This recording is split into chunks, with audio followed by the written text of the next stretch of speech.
Dr. Ram is here as well. All right. Good morning. Good Mr. morning. Chairman. Good morning. Thanks for jumping in. Good morning.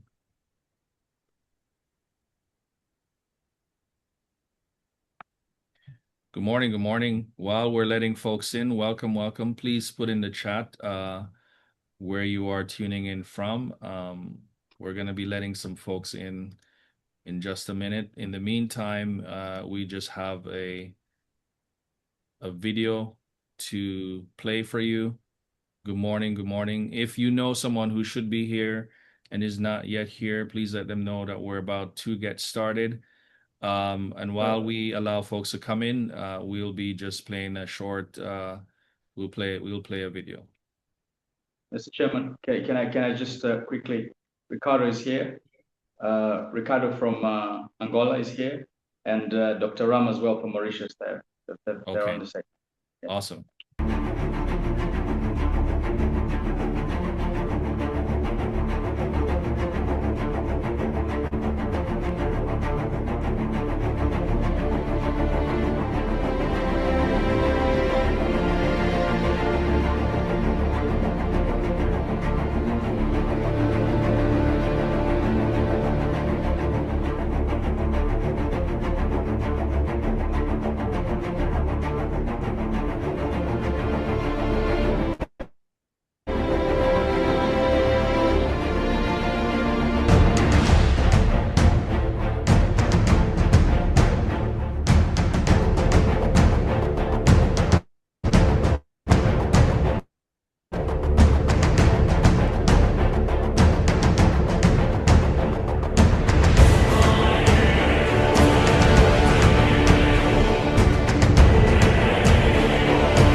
right, all right. If you sit down, push, and only a little poop Good comes morning, out. You have everybody. Thanks for jumping in. Welcome to the Power Hour. This is an extended version of the Power Hour. Thank you for your time. Please let anyone who should be here know that we're about to get started. My name is Ricardo Veris. I'm the chairman for the Global Opportunities Committee of the Atlanta Black Chamber. We are based here in Atlanta, Georgia, but you don't need to be in Atlanta to be a part of the chamber. And so we welcome our colleagues and prospect members from all over the world that's actually joining us today. I know of a fact that people are in France and South Africa, in South America, from the great continent of Africa. We welcome you.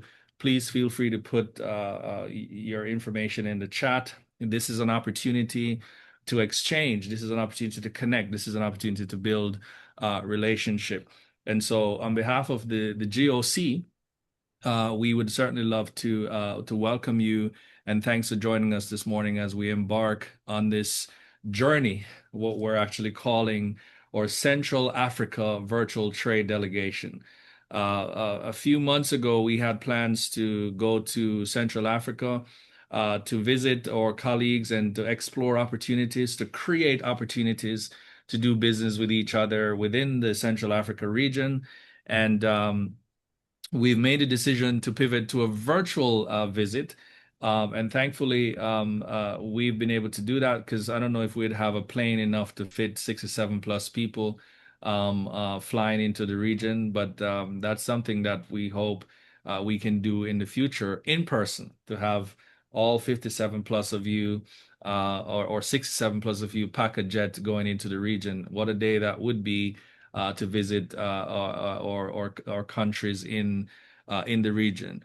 So normally when we think about a trade delegation, though, we think about, obviously the airports and, passport, which wasn't needed here. We think about hotels and, we think about meetings and the traveling, thousands and thousands of miles to another market. And today we're actually bringing that market to you. Isn't that amazing what technology can do for us? And so over the next couple of minutes, this is an extended power hour. So grab your coffee and or your tea or whatever tickles your fancy, because we're going to be here for about 2 hours. We're going virtually, literally to Angola. We're going to go virtually to Mauritius. We're going to go virtually to the DR Congo. And so these are three very different markets, each presenting its own opportunities, its own challenges, of course, business culture and pathways for engagement. And I want to be clear about our objective today. Our objective this morning and this afternoon, wherever you are, it's not simply about sort of a a geographic lesson. This is not a lesson of geography. I hope you know where Mauritius is, and I hope you know how to find DRC and Angola on your map for sure. But we're not just here to learn interesting facts either about these countries. We're here to ask business questions. Where are the opportunities? How do we position our businesses to participate in these opportunities? And so one of the things that we consistently emphasize through the Global Opportunities Committee is that going global requires more than simply wanting to do business internationally. You need market intelligence, and that's why these folks are here. You need trusted relationships. That's why these folks are here, because they're connectors. You need local partners. That's why they are able to kind of help you, because they're our eyes and our ears and boots on the ground. You need to understand how business gets done on the ground as well. And ultimately, you need a pathway that actually takes you from an introduction to an actual commercial opportunity. And so that is what today's virtual delegation is about. We also want you to know about the United States. And so for those of you who are joining in from DRC, from Angola, from Mauritius, you also need to know about the United States, and you need to know how do you participate in the US economy, because this is bilateral, right? This is how do you do business here and how do we do business there? And it's about the relationship. And so this is this is the ultimate questions that we want to be asking ourselves as we move through these different countries. We want everyone listening to think beyond simply, could you sell something somewhere in DRC, in Angola, in Mauritius? Could you sell here in the US? The question that we wanted to ask is, could you find a partner there? Could you find a partner that you could pilot partnerships with? Could you source from that market? Is that a place that you could source your raw materials from that market? Could your product enter into that market? Could you distribute something from that market here in the United States as well? All right. Could your technology or your professional services or your expertise, even your intellectual property or any of the products solve that you have? Could any of those solve a problem in those market? And could you jointly think about joint venture? There's a lot of things you could do on your own. Doing it together would be a lot more incredible, because this is what international business is about. It should not be about a one-way street. It should be a bilateral sort of conversation. And so the strongest global relationships are actually built around two-way trade. It's built around two-way investments. It's built around partnerships and shared economic opportunity. So today's conversation is one step towards doing exactly that. And I encourage you to not be passive participants today. I encourage you to listen for opportunities, ask questions, put your information in the chat. Tell us what your business does, why these markets are of interest to you. Tell us what markets you're actually interested in, and tell us what kind of partner you are actually looking for. There are some powerful people, ladies and gentlemen, on this call, and this could be the day that your breakthrough actually happens. And so we want you to be very intentional as you listen over the next couple of minutes. And so we want your success for this session to not just be measured by how many of you attended this session. We want you to measure this by what actually happens after the session, because that's also important.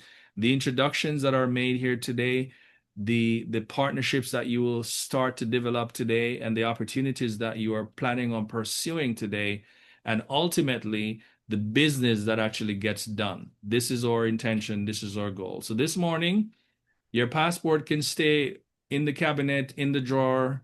It can stay where it is. But what we're going to do is tackle this idea of global business ambition, because you don't necessarily need to have the passport today. You'll need it at some point. So welcome aboard the Central Africa Virtual Trade Delegation. Let us begin our journey. And I want to also say a few words on behalf of the Chamber.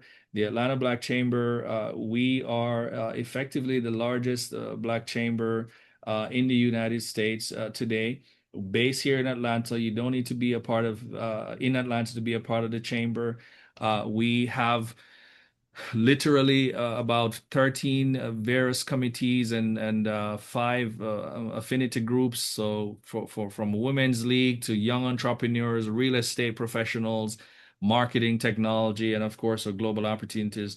There's so much that the chamber actually offers. So we encourage you to lean in and to be on board.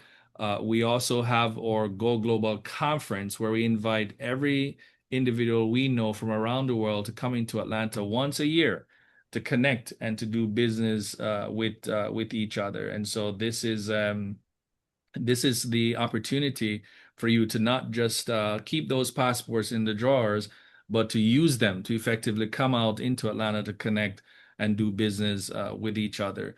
This is a recorded session, so it will be available on YouTube a little later. You will be able to watch it. But we ask you to go on LinkedIn, go on social media, anywhere you do social, follow the Atlanta Black Chambers. I think we could give the Atlanta Black Chamber a surprise today. If you have not subscribed to their YouTube channel, go over there and subscribe. They're aiming for 1,000. And the hope was this virtual trade delegation could make that happen. I don't know how many more we actually need, but I do think if 50 of you go over there right now and subscribe to that, we could hit the 1,000 for And I know people in Mauritius and DRC and Angola, they don't play. So if you ask them to do something, they're gonna get it done. So we're asking our friends from the continent, show us some love out here on the Chambers channel. You can follow the Global Opportunities Committee as well on LinkedIn or anywhere you do social media. So enough of me. I wanna bring up some of the key folks who are going to be having this conversation with you today. And I want to recognize first of all our regional leads. Part of the GOC is that we've got eyes and ears and boots on the ground almost everywhere around the world, and we do so have in DRC, we do have in Mauritius, and we have in Angola. And I want to give a big shout out to Chairman David Jeb, who is the head of our regional lead in Central Africa. He's the one who's really helped us to pull this together. I want to give a big shout out as well to our MOU partner, Carl Kananda, who is instrumental in putting this together from the DRC. ACC, Carl Kananda, the president, and you'll hear from him shortly. He's the president of the Atlanta Congo Coalition, and so you will also be hearing from him. Joseph Enzakini, who is our regional lead for DRC, is also here, and we want to give him a big shout out as well. And we also have, of course, Princess Anderson, who is the key person who puts all of these together. So think of Princess as a construction manager. She bring all the blocks and the cement and the steel and construct this house that we call the virtual delegation today. So big shout out to you, Princess, and thanks for everybody for all that you do as we get rolling. So why don't we get started? I think we want to introduce the ladies first, and I see we have Lucia Stanislas, and make sure that I'm pronouncing it correctly. You are from Angola. You are connected to the Angolan community. Why don't we go ahead and we start with you? We introduce yourself, and we'll come back to you quickly with some questions around Angola.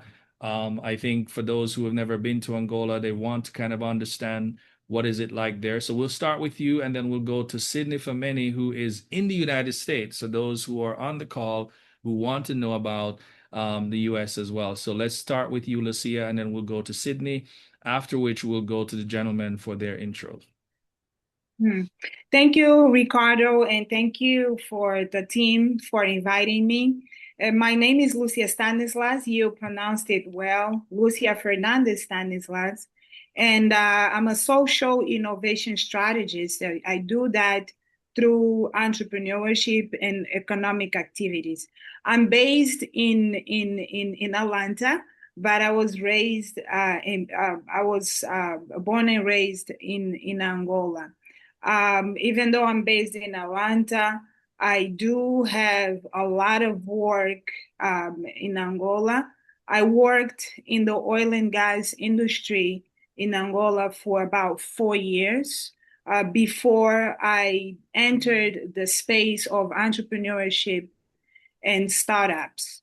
And this is where I am currently. I do a lot of capacity building programs with CSRs like Total Energies and IFC, the World Bank, those who are very much interested in building capacity and bringing technology to the economy of Angola. So I work as a consultant.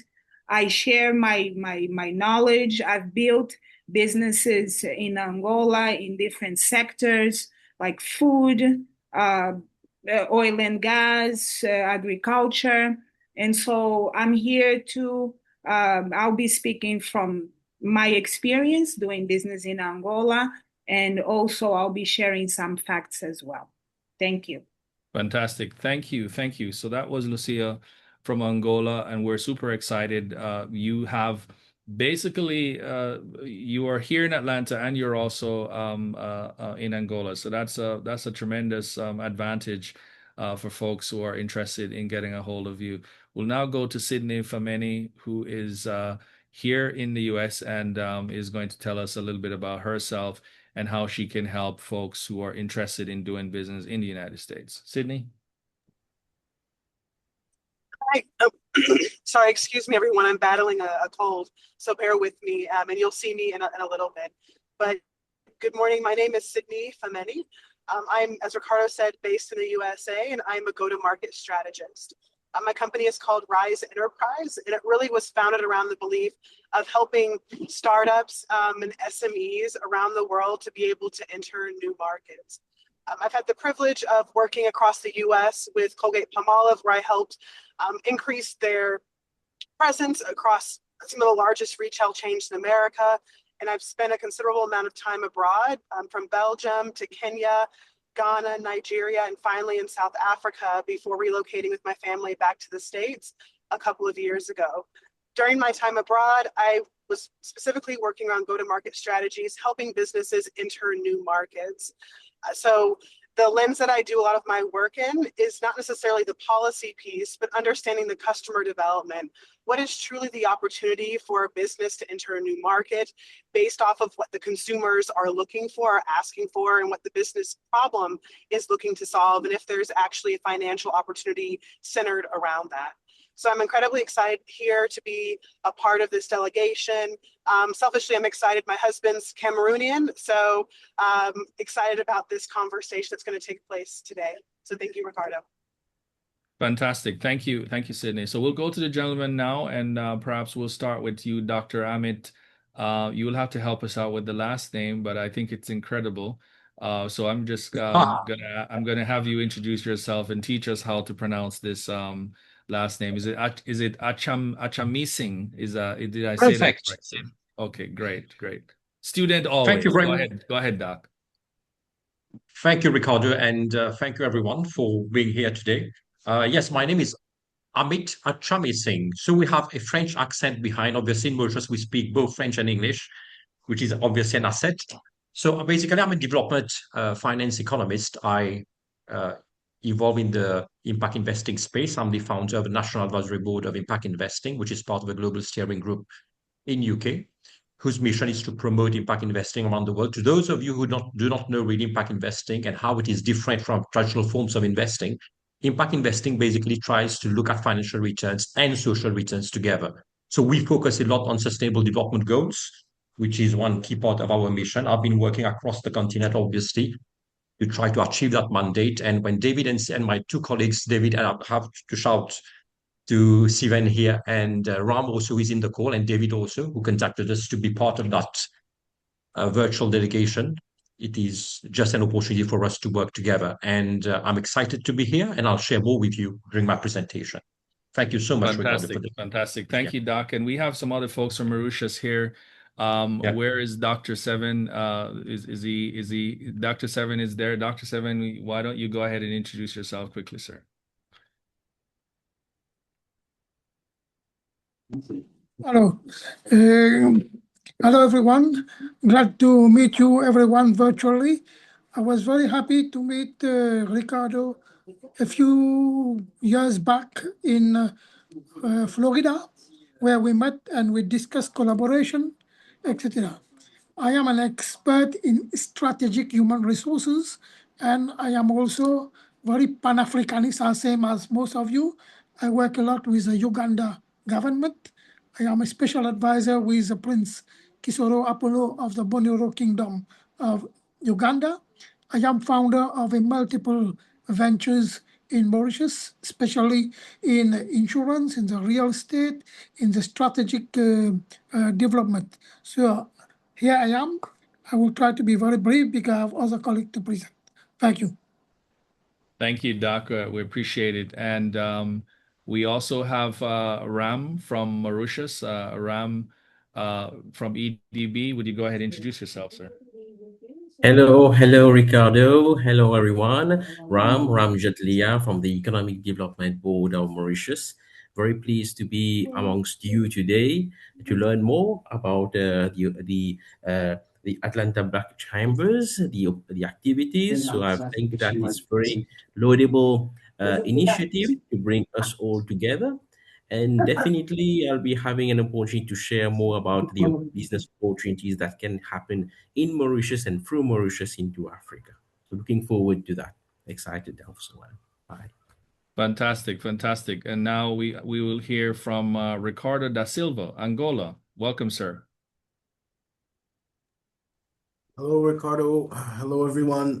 Before delving into my introduction, allow me to thank the GOC for the invitation and for the opportunity to meet this already strong and diverse group of minds gathered here at this Power Hour. So my name is Ricardo da Silva, Ricardo's namesake here in Angola. I am a public servant by trade. I am part of the board of Angola's National Institute in support of SMEs. We are the government branch responsible for the development, implementation, and monitoring of any and every public policy directed at the Angolan MSME environment. Overall, both in my functions here at INAPEM, which is our institutional name, but also as far as my professional goals are, my work is mainly around the development and strengthening of Angola's business environment as a whole, but with a particular focus on MSMEs. And I'll gladly share along our meeting, our encountering more information about our work and overall Angola's business environment. Thank you. Fantastic, fantastic. Thank you, Ricardo. And I believe we'll now hear from representatives from the DRC. Carl Cananda, welcome. Please go ahead and introduce yourself. It's a pleasure. Hello, bonjour, bon dia. And I think they say bonjour in Mauritius. To all, my name is Mufungwa Kara Kananda. I am from the Democratic Republic of the Congo. I've lived in the US for a little over 20 years now. I am a research scientist and also an international business development and trade SME. Recently having graduated with my MBA from Cornell University with a study abroad at University of Cape Town. Here in Atlanta, I lead the Atlanta Congo Coalition, which is a platform that serves for the civic engagement, creation of economic opportunities, but also has become a bridge between Atlanta and Congo. I will be covering the coalition opportunities in Congo as well as Congo at glance and highlighting some initiatives that have come about this engagement within the GOC. The presentation will be brief. Hopefully, the insight will be plenty. If not, I'm here for questions. Thank you. Fantastic. Thank you. Thank you, Carl. And finally, I think we'll hear from Dr. Nicholas Harvey, who is on the US side, but of course, he will be sharing his insight on capital. You will need capital for everything. And so whether that's relationship capital, financial capital, partnership capital, you name it. But Dr. Harvey, please go ahead and share a little bit about yourself. Does anybody here need money? I help people get their businesses ready for money and then connect them with the appropriate money to help their businesses grow. Dr. Nicholas Harvey, Principal and CEO of Nicholas Harvey Consulting with the GOC. I'm the Leadership and Culture Lead. And amongst our pillars for the GOC partnership, investment, and trade, we've taken on the investment arm. So help you get ready for money and connecting you with the appropriate money that you might grow your business. Thank you, family. Glad to be with you on today. Fantastic, fantastic. Well, folks, you've just heard from the key individuals that will be sharing and will be learning from today. We're going to start with some presentations. So grab your coffee and your notes and your notepad and a pen. And let's find our way first into the DRC. We're going to land in the DRC, and our pilot is actually Mr. Carl Cananda himself that will be guiding us through what to expect and what is happening in the world of the DR Congo. Carl, over to you. Please go ahead and share your screen. Awesome. Thank you. As I'm sharing my screen, I definitely would have to say that The best part of DRC are not reserved virtually. DRC is definitely something that you have to tangibly experience. It's infused in, of course, culture, music, dance, but you always have to prioritize money because without money, you can't do any of those.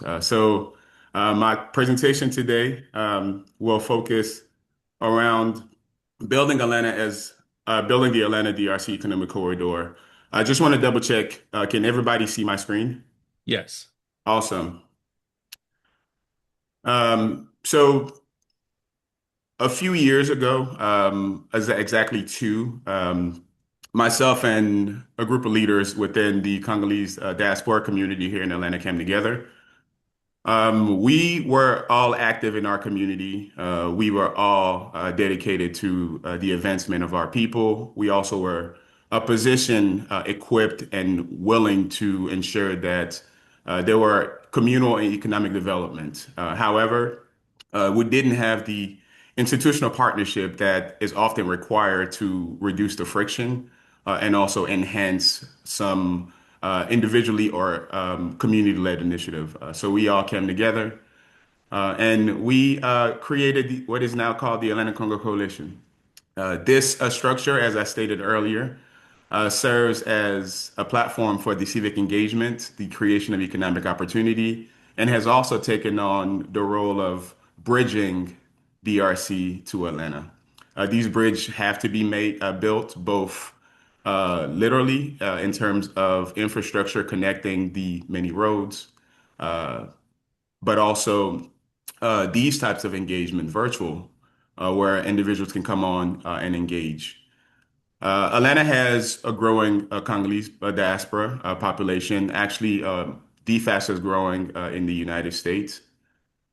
So these expertise, these connection could both theoretically and have in practice been leveraged as a bridge for bilateral engagement between DRC and Atlanta. Most recently, I'm sure those of you who are here for the World Cup or even who watched it on TV, witnessed our Leopard, our national soccer team, come and take over Atlanta, including a very historic performance that were gladly celebrated, which brought together many members of the diaspora to experience Atlanta as the international hub that it is. How do we do it? How do we connect? And how do we ensure that Atlanta remains? And also, how do we contribute to the international ecosystem and strategy of Atlanta is by connecting businesses to institutions, of course, to individuals with money, ensuring that it is community-led, meaning that the leaders and organizations that are leading these initiatives are also a part of it. Some of the ways which we engage are in trade, in investment, institutional partnership, as well as promoting diaspora-led enterprises, both here in the US, but also as a way to connect with businesses and industries and institutions back home. So to have an overview of DRC as a market, DRC has to be viewed very strategically. I'm sure you all have probably heard of the bounty fuel of minerals that is found in DRC. DRC has much of it. DRC actually hold about 24 trillion of mineral wealth, which is estimated to be in copper, lithium, and other strategic resources. But its scale, strategic positioning, and also some of the existing market gap create an opportunity that those who are strategically positioned or connected could invest, create value, and establish long-term partnership.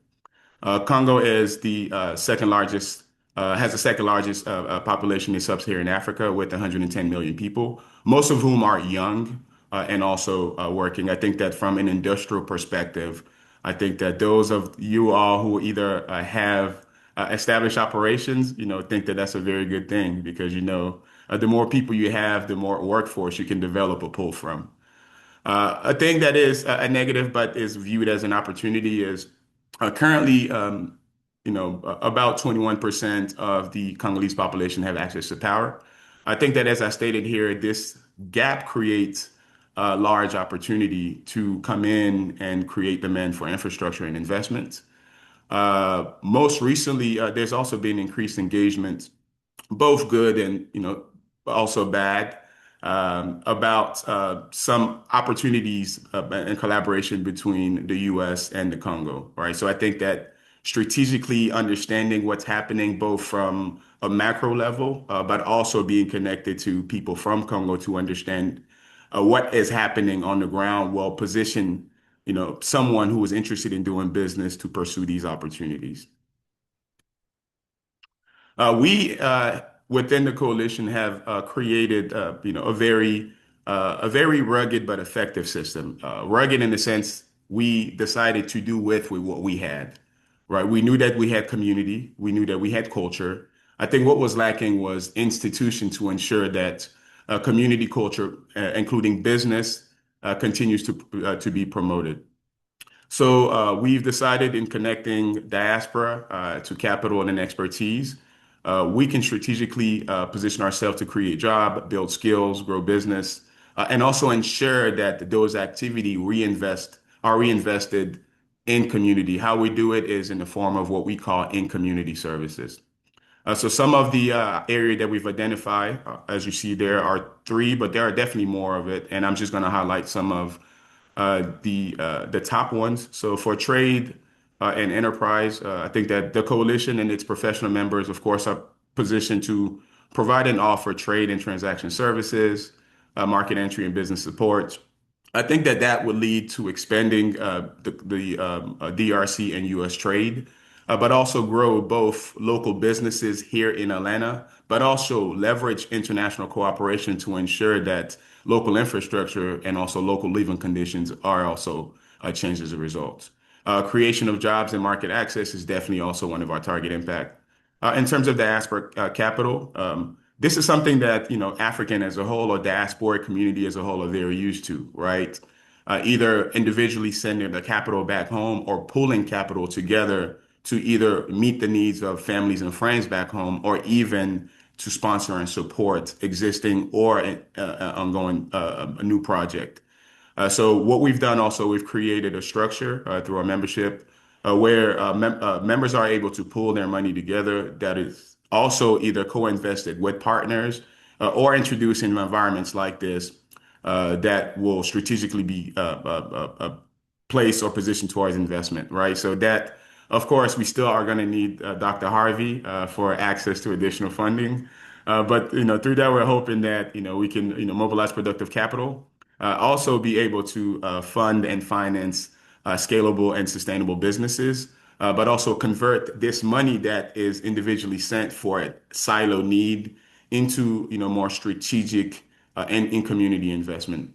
The last one is local value creation. This actually aligns with the Democratic Republic of the Congo's government current point. They are looking to ensure that value is retained locally, right? One of the paradox in Congo is that even within its mineral sector, right, Congo leads the production in terms of natural resources in many, many, many sectors. However, they're unable to retain the value locally, right? So one of the strategies that they have been kind of positioned in going toward is ensuring that local production and processing of anything from raw good to even farm and agricultural product.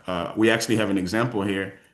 My family actually has been working on an ag tech project for quite some time. We've actually connected with an energy person within the Global Diaspora, within the Global Opportunities Committee through an enterprise called Solar Time, that we actually are looking to combine and actually launch production into this year. So that is also an example of this kind of system of processing infrastructure that we're building.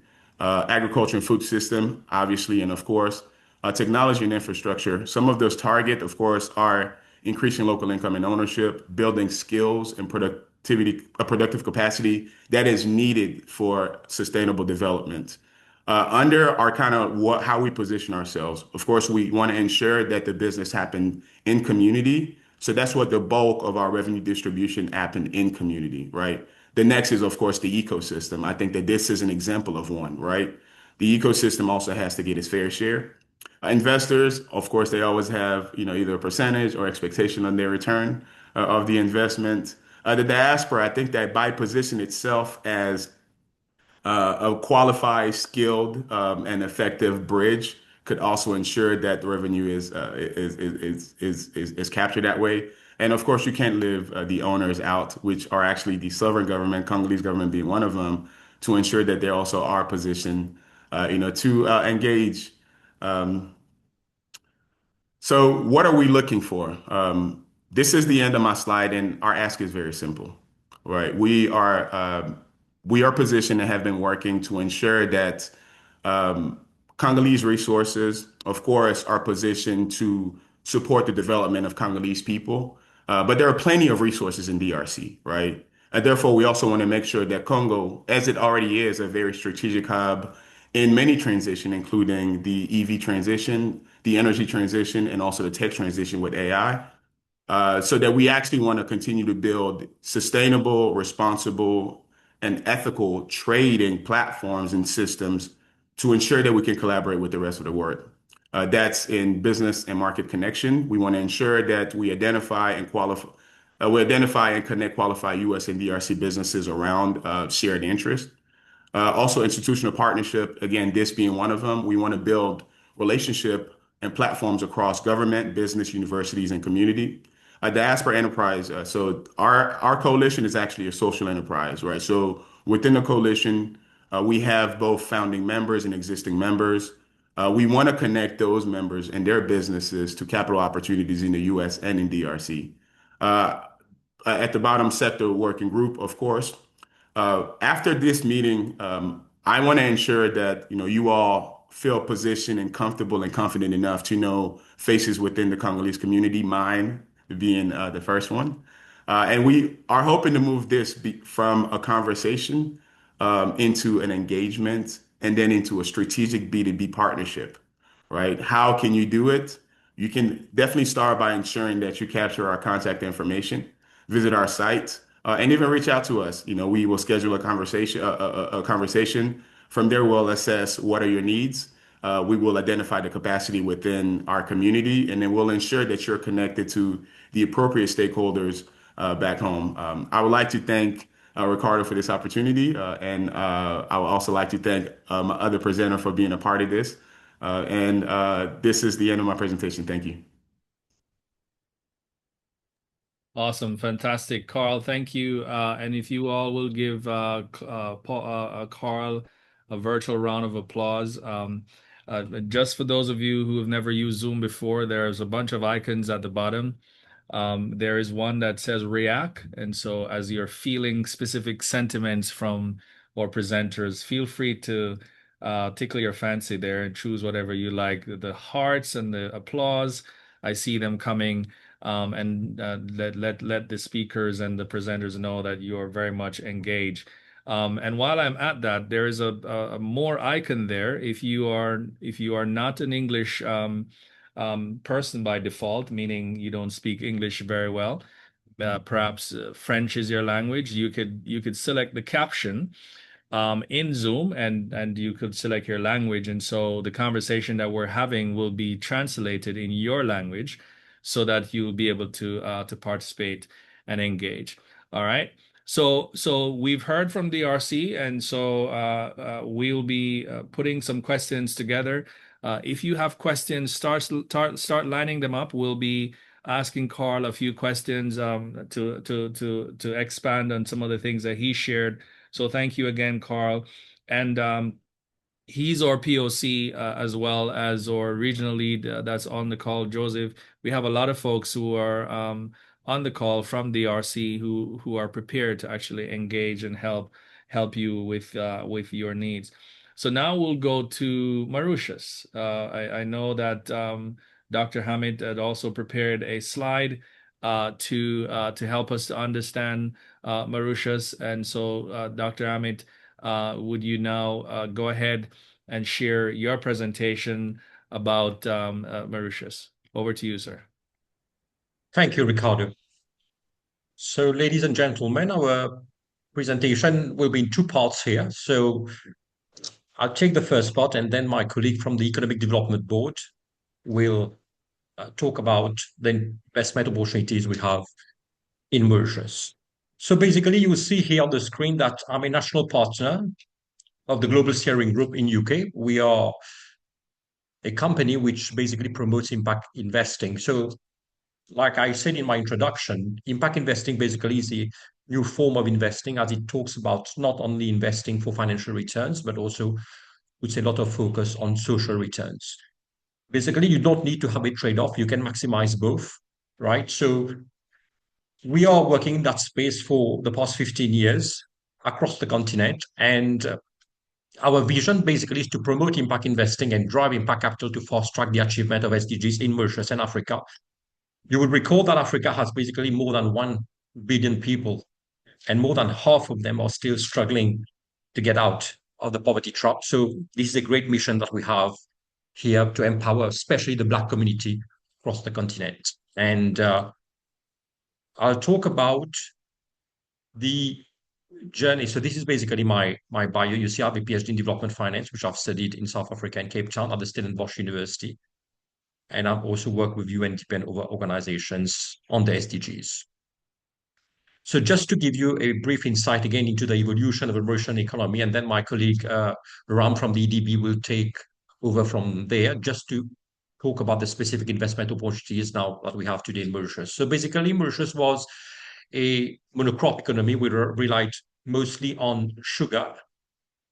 At the time of independence in 1968, you can see on the left-hand side. And as we moved along in time, we started to industrialize, and we set up an export processing zone in 1970.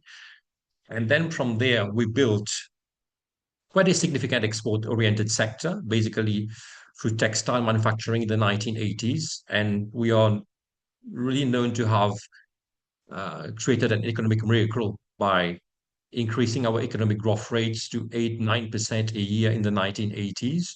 Then we graduated to tourism and finance in the 1990s. In the early 2000s, we moved to seafood, education, and real estate.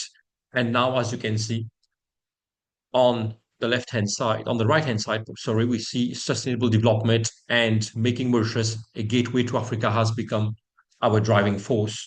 So basically, when we talk about Mauritius as a gateway to Africa, I just want to point out here, we have seen a lot of evolution over the past 5 to 10 years about structuring financial products in Mauritius, basically issuing green bonds, blue bonds.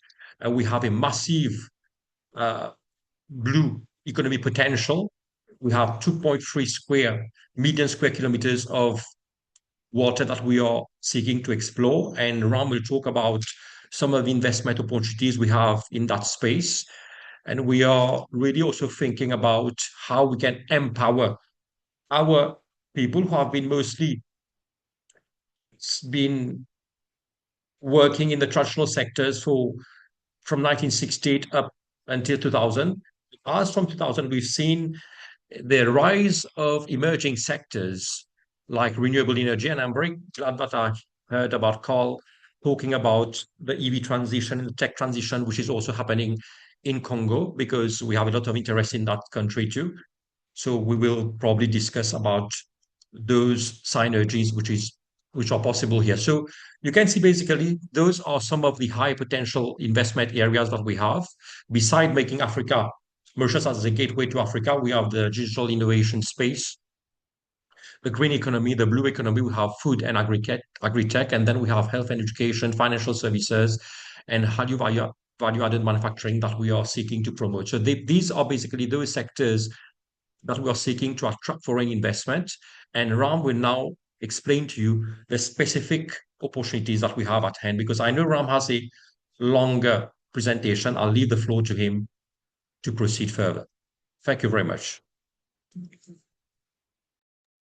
All right, awesome. Ram? Sure. Thank you. Thank you so much.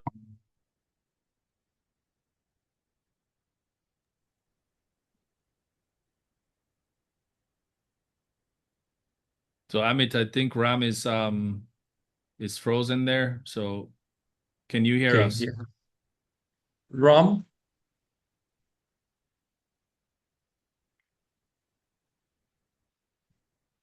All right, we'll probably have to I stopped the sharing. Let me. Yeah, I think what we'll do is to until he comes back, we'll try to move forward. If you can just check in with him, it seems like he's he's on ice there. So we'll try to move forward. So ladies and gentlemen, we don't have presentations for everyone, but we did have for Mauritius and DRC. And so as you heard, Ram, are you back? Yes, I'm We want to here. make sure Okay, we can hear you. You were frozen just now. Are you ready? Yeah, just give me 1 second. I'm trying to share the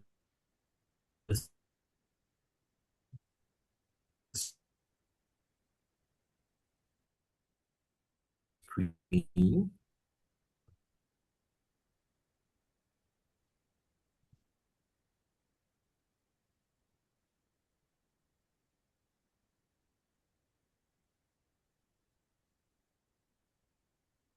Is is my screen visible?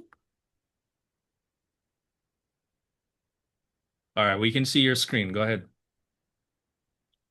Great. Okay, great. So normally a video should appear. So I hope it works from my side. Now we're just seeing the Yeah, slide, so go. go.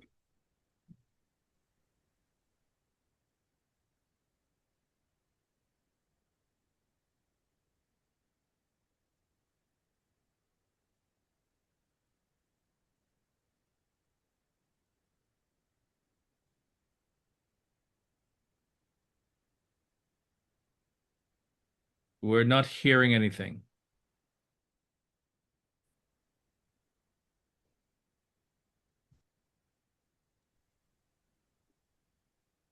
Ram, is it possible to have the sound in the video? Yeah.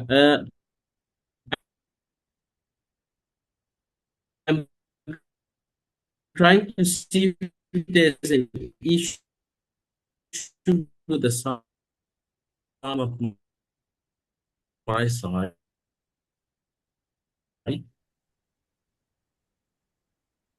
But I think you can proceed with the presentation. Do that with the slides. Yeah, exactly. So let's skip the video because I think there's an issue. So basically,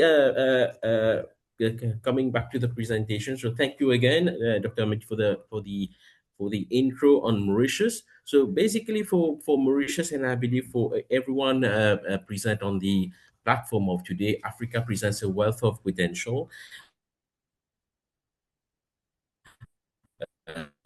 Be it of opportunities, as my friends from Congo mentioned, in terms of human resources, in terms of mineral, oil and gas, right? It is the next pole of growth that we have at ourselves as entrepreneurs, as individuals, as business people, right? To make an impact, as Dr. Amit said, make a positive impact in how we use these resources in the most sustainable manner to bring positive change and positive development, right? In the places and in the regions and in the hearts of the people that we love and care for, right? So this is where Mauritius positions itself, in fact, as a platform for growth, a platform for development, right? In order to connect with opportunities that exist in the region, right? So Mauritius has over the years develop its strength, the strength of its economy on the basis of ability to connect with markets, to connect with resources, to connect with opportunities, right? And this has been able to be successful because we are party to a number of trade agreements that has enabled the country to be successful, but has also enabled many enterprises who have been based in Mauritius to connect with an important export market, right? Mauritius is a safe, stable, and predictable jurisdiction, right, with a strong rule of law and strong financial services support, right? Which in turn helps to strengthen the economy and build strong businesses. Of course, I'm going to share with you the slides so that you can go through at your own time. All right, I've already talked about access to the global market, the Mauritian economy, where we are today and where we are heading. Right, and we are a well-diversified economy through manufacturing, services, real estate, healthcare, and so on. Right, What are the opportunities for growth and for partnership, right? Basically, it's related to the manufacturing industry, where Mauritius is positioning itself as a high-tech and high-value manufacturing hub.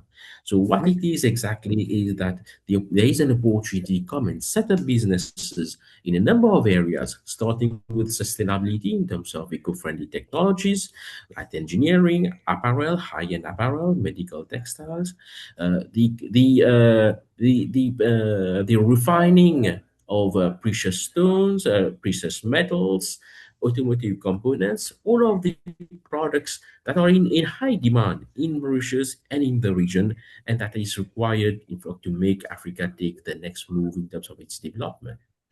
Right? Mauritius has a thriving free ports and logistics sector where which you can leverage without duty, without VAT, bring products into Mauritius and for distribution in the region. Right? So this is a sector that is thriving, and we can talk further in post or in conversation that we can have afterwards about the free port and logistics sector opportunities. So there are a number of activities excuse that me, are available. Yes. Do you have the PowerPoint? Are you sharing a PowerPoint right now? No, we are not seeing anything in front. So I did not want to disturb your flow, but I'm really sorry. Could you just...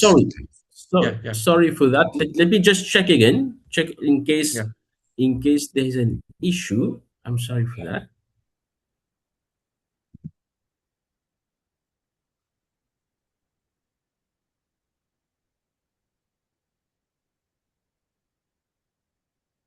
So Doc, we'll go ahead and help you out. Okay, there you go. So since it's coming up, all right. Is it okay now? Yes, just go ahead and put it in slideshow mode and continue, please. Slideshow mode, please. Yeah. Oh, okay, great. Slideshow. Yeah, thank you. Yeah.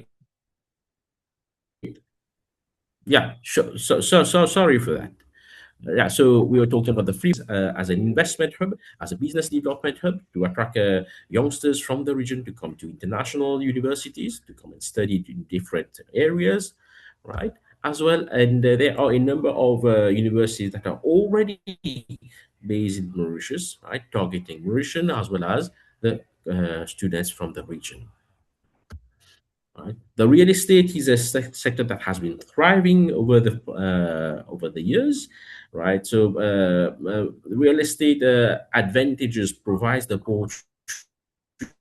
opportunity to obtain residency. So when acquiring a property in Mauritius, the owner has residency for himself or herself and his dependents, right? For as long as the person owns the real estate, and this is there are a number of options, right, available. PDS, small city investor scheme, ground +2 apartments, and so on. And a number of nationalities have taken advantage of these small city opportunities. France, British, German, Switzerland. Well, these are the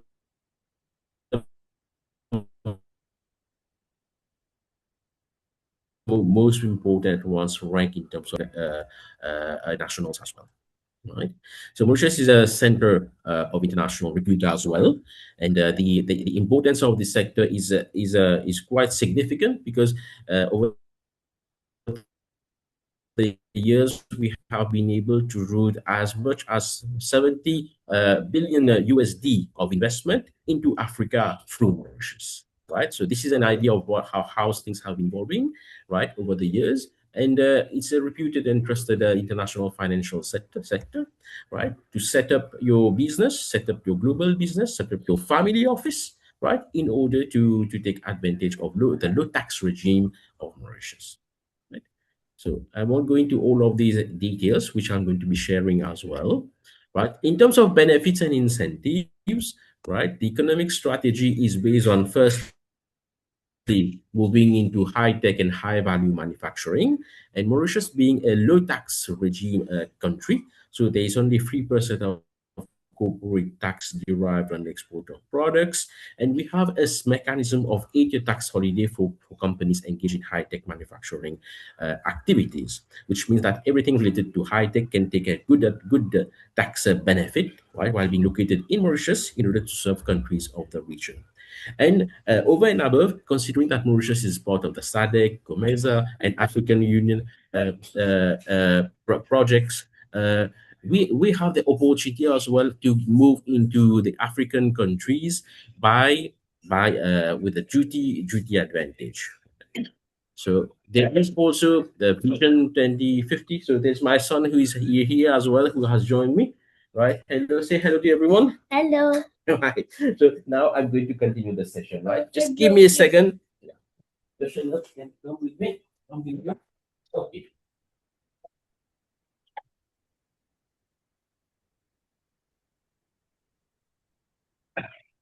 Sorry for that.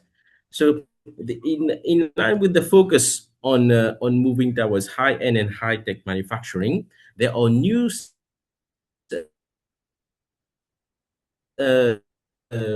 zones that are being identified, right, for business and at Kodo, right, the central location for the setting up of new advanced manufacturing projects. Right. So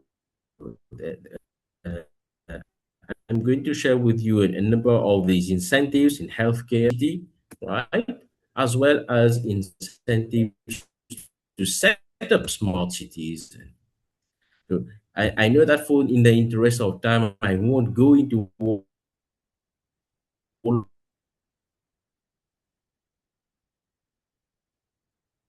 these details,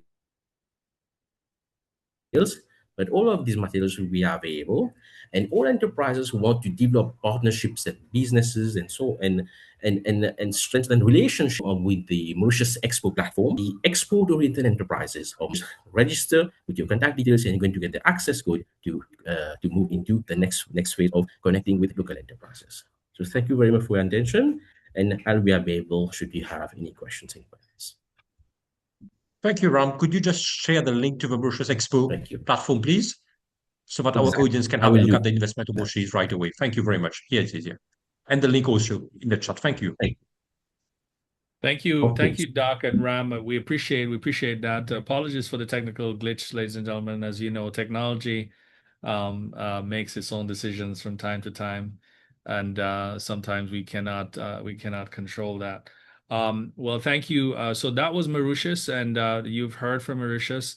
And as we start putting our questions together for the individuals that's going to be answering them for you on our panel, we want to make sure that we can field them accordingly. So start putting your questions together. I want to zoom into the US. I want to come back to the US quickly because we have our expert, Sydney Fameni, who is on the call. And for those of you who are outside of the US is sort of thinking about the US economy and being a part of the US, we did hear from her earlier as she introduced herself in terms of the relationships. And I want to, as you listen to Sydney, to think of how do you then create partnerships? Because some of you may have products that you can partner with folks here in the US. Those of us who are in the US can partner with you to add some of those products to our product line as well. And it's not just product, it could also be service. So hopefully we can get your wheels turning as we bring Sydney up. Sydney, over to you. Good morning, good afternoon, everyone. Again, my name is Sydney Kameni, and I'm incredibly happy to be here engaged with everyone in this conversation around Central Africa. So today I wanted to just talk to you about a couple of things, a few questions that were shared with me that would be relevant to discuss with you all today. So the first one of these is talking about what are some of the first things in terms of relationships that you need to build when entering a foreign market.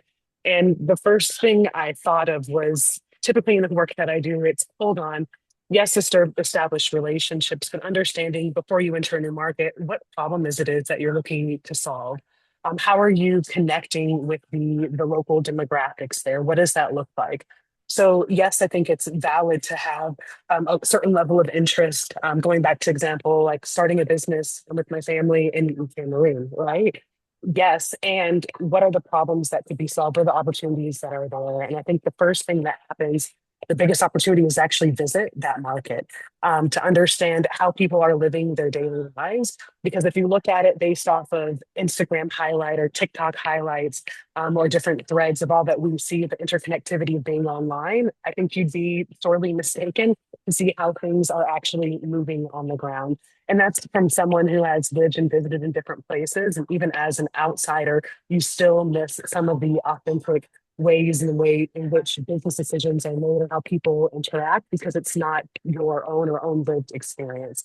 So that is the first thing that I would say is always to make sure that you visit and understand how business is actually done on the ground before you decide to make any big decisions. Another thing that I would say is lean into the American Chambers of Commerce on both sides, right? Or the commercial services departments in whichever country that you're looking to do business in. If you're in Germany, Canada, US, the DRC, Angola, Mauritius, South Africa, a lot of times these institutions are already in place and the partners that they have are thoroughly vetted before they say that they're going to be in partnership with these organizations. So if you're unsure of where to start or who to begin to have conversations with, those are always like the sure-footed places in which you can start. And from there, typically those are local partners. And then the branch, the spider web kind of goes out versus you saying, I met someone on the airplane on my way to Ghana and who's in this business. Yes, that happens a lot and exists, but the chances of it being a trusted, true relationship that has been vetted, that is doing business in which the standard of which you're looking to do business is low. Possible. I'm not saying that there aren't exceptions that don't exist, but I'd prefer to have you start from a trusted, vetted out source versus just kind of jumping in with excitement and money and just ready to go. Another thing that I would definitely make note of whatever that it took for you to be able to build your business in your home country, unless you're acquiring a business in this other country, take that same experience that you had and realize that you're virtually starting over in a new economy, new government, new market. It's typically not a copy and paste because you're dealing with a different market, different currency, which definitely depends on your pricing. So there's a lot of different factors that go into understanding that, yes, I built a successful, sustainable business in this market, but what does that look like in a new market with a lot of different entities or systems that are not the same in which I built my business today? So I would say the core things that I would look at are being flexible, being nimble, especially within different marketplaces, making sure that you're taking time to visit, to understand the context, and leveraging the resources that are already built in within your governmental systems to be able to build out those networks. And even in lieu of, not necessarily in lieu of that, but in partnership with that, also look to organizations, chambers of commerce, right? Like we're here with the Global Opportunities Committee. We have MOUs signed all around the world. And so leveraging partnerships with organizations like ours that already have foundations set with trusted partners is another fantastic place to start if you're unsure of, especially given this political climate, of going to a US embassy or US consulate. Lean into the Chamber of Commerce relationships that exist within partnerships like ours, and where we have partners upon partners. We've built compounding relationships around the world. So definitely lean into our network. And it is mutually beneficial. You tap into our network, we're able to support you, and that gives other people another level of vote of confidence for us to continue to build this web out, because you never know where you're going to be looking to be able to grow your business as you continue your pathway. Awesome. Well, thank you, Sydney. Please give Sydney a round of applause on your reaction there, as well as the both gentlemen from Mauritius, Dr. Amit and Ram. We will have some questions, obviously, for you guys. So feel free to stick around. This is an extended power hour, ladies and gentlemen. So we are here to have the discussion as we virtually engage into these territories, DRC, Angola, and Mauritius. Now it's time that we hear from Mauritius, and I'm going to ask Ricardo da Silva to come up. And we've got a few questions. I don't know if you've got any sort of, you don't have a presentation, but we do have some questions that can allow folks to get some coverage. So I want to talk about Angola because a lot of times people hear about Angola and doesn't really understand. If you could paint a picture for us, sort of before we begin or questions, tell us a little bit about what can you tell us about Angola, the economic outlook of Angola, the investment appetite for Angolans. What can you share with us, sir? And if you would like to just reintroduce for those who missed that opportunity to hear from you earlier. Sure thing. So again, I'm Ricardo da Silva. I'm one of the board members at Angola's National Institute in support of SMEs. We're at the Angolan government's foremost arm, let's say, operational arm related to any policy regarding the economic sector as a whole, but with a particular focus on micro, small, and medium enterprises. So, as far as Angola's economic outlook, what I'll try to do is focus as much as possible on the linkage between the US and Angola in that perspective. So, for a bit of context, we received President Biden's visit. It was in 2024. And through that visit, the key sectors that were looked into as far as interest for both countries, obviously starting with energy sector, so the oil sector, through which Angola and the US have what we can call a historic partnership. A lot of key oil companies have representation, strong representation here in Angola, but the focus is growing every day towards non-oil or non-traditional sectors. And here I'd like to highlight two of them, which resulted directly in the implementation of infrastructural projects here in Angola. One would be the agribusiness sector, characterized by a project which actually starts in Angola, but links directly with the DRC, Zambia, and Tanzania, which is the Lubito Corridor. So that project essentially aims at restructuring and renovating our railway system, connecting Angola's traditional agricultural provinces, but linking to other countries and to the Atlantic Ocean as a means to facilitate transport of goods and people, obviously, but also to foster business between those four countries with the aim of facilitating export of goods traditionally difficult to access or non-accessible through other means of transportation. The second is even more closely related to the DRC because we share the northern border, is in one of our provinces, the Zaire province, we're actually creating a stronger and specific business ecosystem aimed as a pilot in order to look at small business development, but with an emphasis on the transition from informal economy to formal economy. One of the key challenges for our economy as of right now is the formal sector, being that 80% of our economy right now is being sustained by informal operators at various levels and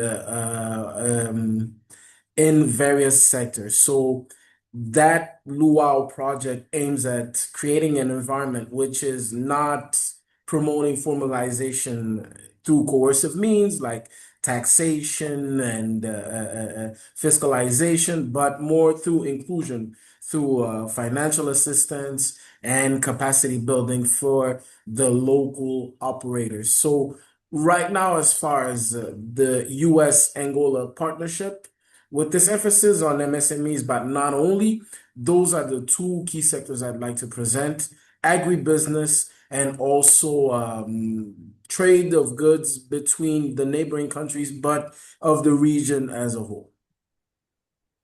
Awesome. Thank you. Thank you so much, Ricardo. We appreciate it.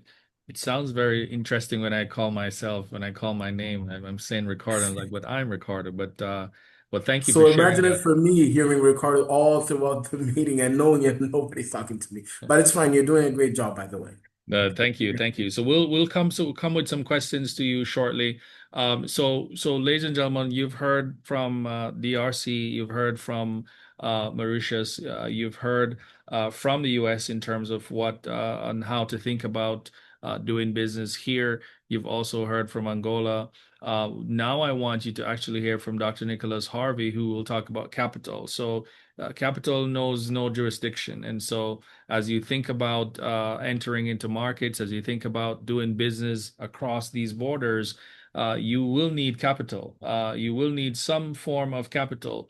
They always say, you have to, you use other people's money, OPM, as they say. But Dr. Nicholas, I believe you have a presentation that you would like to share. Please go ahead, sir.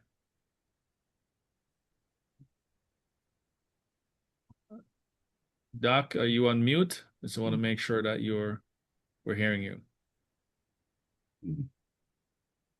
Several years ago, I was chasing my son around the house. He was a little boy, energetic, running, and he decided to get away from me, that he was going to run up the steps. And so I said, you know what?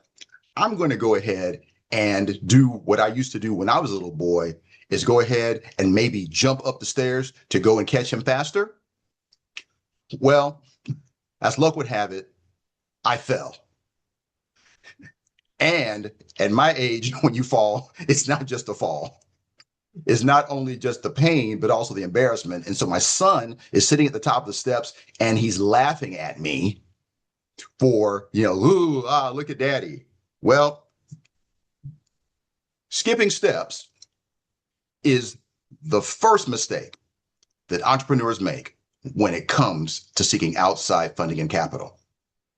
When it comes to being a business owner, we cannot skip steps. We have to have the foundations of business and have the ability to evidence that when we're talking to outside funders. So when we're looking at our business, we start talking about what's going on in terms of our strategic clarity and financial understanding, our operations. Do we actually have a market? Our governance, and the capital alignment that it takes in order to be attractive to outside funders. So mistake number one is skipping steps. Growing up, I used to watch a show, Charlie Brown. And Charlie Brown had a teacher, and the teacher would talk but didn't have a real voice. And the voice of the teacher was going sort of a womp, womp, womp, womp, womp, womp. In the same way, when many of us are speaking to outside funders, that's what it sounds like to them. We want to talk about, our story and where our business came from and how excited we are. Friends, folks really don't care about your passion in your business. What they're looking for is proof. They want evidence that you can deliver the type of impact that you're talking about on one hand, but then also at the end of the day is the return on investment. A friend of mine was driving from Atlanta, heading north to Charlotte, North Carolina. He was relocating, was going to be doing some work there, and so decided to take the back roads. And he comes to a fork in the road. And at that fork in the road, there was a gas station. And so he goes to the gentleman sitting at the gas station and say, does it matter which one of these roads I take to get to Charlotte, North Carolina? And the gas station owner said, not to me. Friends, when we're talking to funders, speak their language, speak in terms of alignment with their interests and the outcomes that we're seeking. So mistake number two, understand, friends, don't speak from your perspective, speak to the perspective of your investor or your funder, because guess what? Hate to hurt your feelings, but nobody cares. Mistake number three, Years ago, when I was a pastor, and it was a young pastor just starting out, would share my messages, and people were so kind, and they might nod or clap politely, but at the end of the day, we know I really wasn't all that good. But you know what? There were people who would shake my hand, and in my hand they would leave money, and I called that the holy handshake. And the insight that it gave me was this, is that people really weren't investing in my skill. What they really were investing, they were investing in me. And so we understand that when it comes to outside funding and investment, people really fund people. And so it's most important that you look into your organization and ensure that you have the appropriate human capital, leadership, governance, team, because that's really what they're investing in. They're investing in you. And so mistake number 3, we think that they're just investing in the business. No, more than that. It's not just the financial capital considerations, it's the human capital considerations, because what? People fund people. I know I was talking about 3 mistakes that entrepreneurs make, but we have a bonus mistake number 4, and it's this. So many of us are trying to go it alone. Friends, being here in this ecosystem and in this community, you do not have to go it alone. You have help. And guess what? In the midst of the work that we're doing, you don't know what you don't know. But wouldn't it be nice if you had someone who could take you by the hand and guide you through these processes? And this is what we're experiencing here on today by way of service and by way of support. The story goes of a wise sage who was known across, the country for his insight and his wisdom and his brilliance. One day, a young man came to him trying to fool him and test him. And so he says to the sage, I have a bird in my hands. Is the bird alive or is the bird dead? Immediately, the wise man looked at him and said, that question is immaterial, and I know what you're trying to do. Because if I say the bird is alive, you'll wring its neck and present it to me as dead. But if I say the bird is dead, you'll just present it to me as alive. Again, the question is immaterial, because whether the bird is alive or the bird is dead, it's all in your hands. So friends, today you have a choice. Do you want your business to continue with the frustration, the slow growth, and lack of sustainability? Or do you want to take the opportunities that we're sharing and presenting with you here on today, where you can get guidance, help, and support? And the same way as you've looking people to invest in you, you can invest in others to serve and support you. Either way, family, it's all in your hands. So when we look at our businesses on today, what we're hoping to evaluate and look at and have this conversation is really around your funding readiness. In our matrix here, we want to ensure by having the basics, by making sure you have the fundamentals that you need inside of your business, that you have a high potential business that is adequately prepared to receive the funding that we're looking for. And so here we have a QR code that you can go ahead, capture that in your phone. It's a complimentary resource to get you on the path. So no matter where you are in the midst of your business, understanding that how do we think from the perspective of an outside funder? Because at the end of the day, family, it's all in your hands. Awesome. Awesome. Well, guys, please give Dr. Harvey a virtual round of applause. Some powerful nuggets there and some wisdom that to drop. It's all in your hand, but don't kill the bird, please. Just make sure that it stays alive. We want to remain humane. Thank you.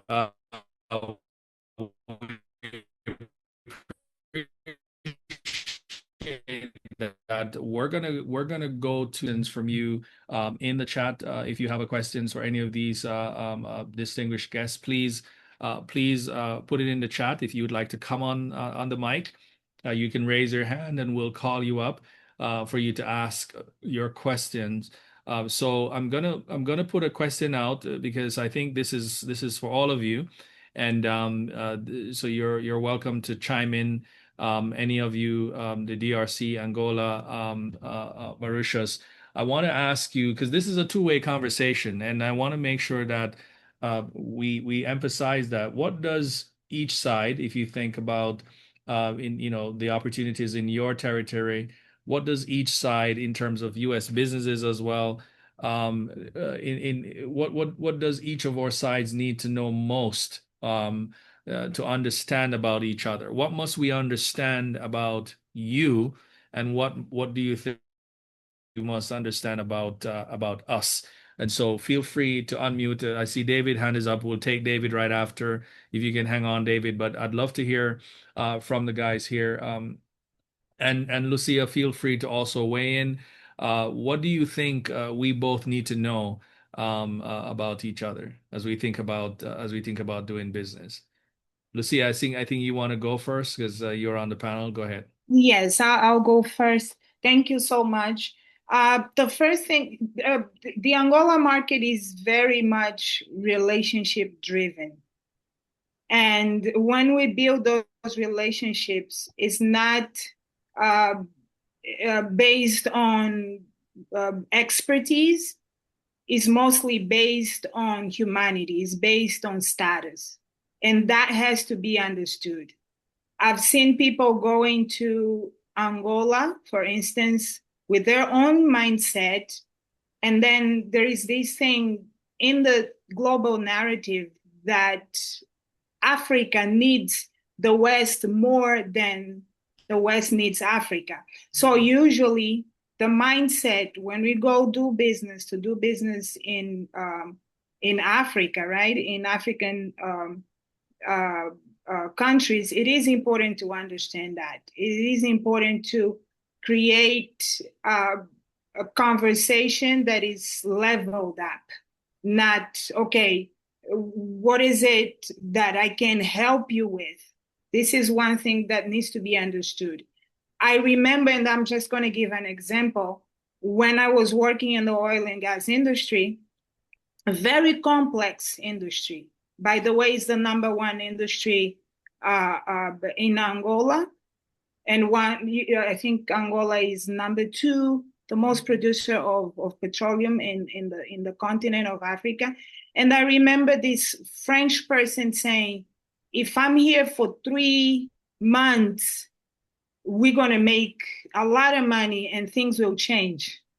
And I was running a company at the time, service provider company. And I was just, no, it's not really like that. What makes you think that if you come here from France, you will do things that we cannot do here, right? So he had no facts, he had no evidence. He was coming from his own mental constructs. So that's one thing that needs to be understood.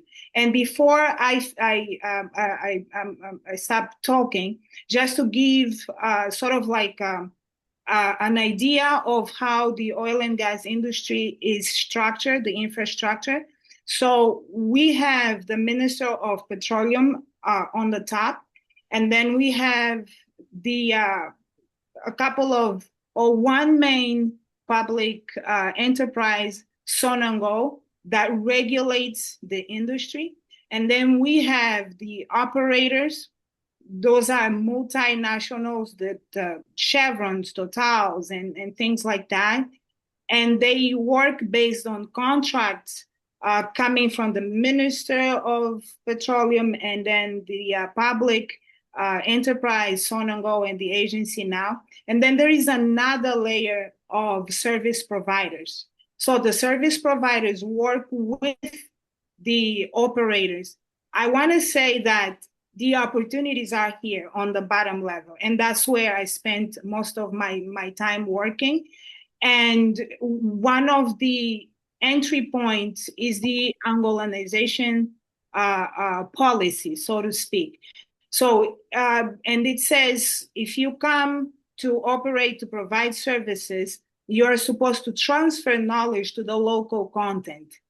Usually it doesn't happen, but if you have your mindset properly, adapted to the realities, you will be able to be to have success in that. So I just wanted to share that as we continue our conversation. Thank you. Thank you, Lucia. Wow, that's amazing. So relationship feels like it's the currency for Angola as well.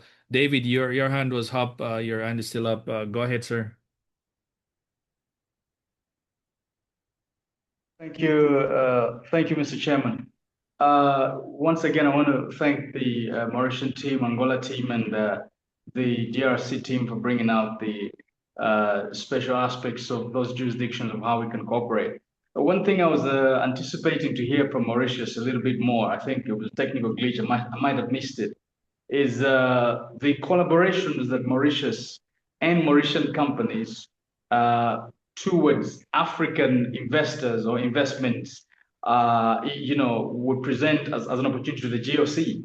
There's something that they call, and please, Mr. Ram and maybe Dr. Mita and Honorable Sibeno, you'd correct me.